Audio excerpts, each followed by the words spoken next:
Një aksident rrugor është regjistruar pas dite në kësaj të hënën në aksin rrugor Lezhë-Laç, pranurës së Milotit. 2 automjete u përplasën me njëra tjetrën dhe përpasoj mbeti lënduar njëri prej drejtuesve. Ai u dërguar me urgjencë për ndihmë mjekësore në spitalin rajonal të Lezhës, nga ku mësohet se ndodhet nën kujdesin e bluzave të bardha jashtë rrezikut për jetën.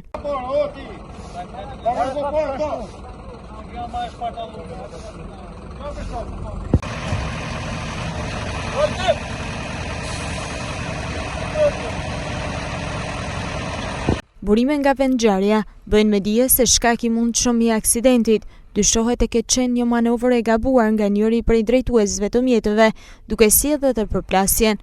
Ndërkohë, nga aksidenti u bllokua për rreth 60 minuta aksi rrugor Lezhë-Milot, duke detyruar policinë rrugore që ta devijojë qarkullimin e mjeteve nga rruga e vjetër.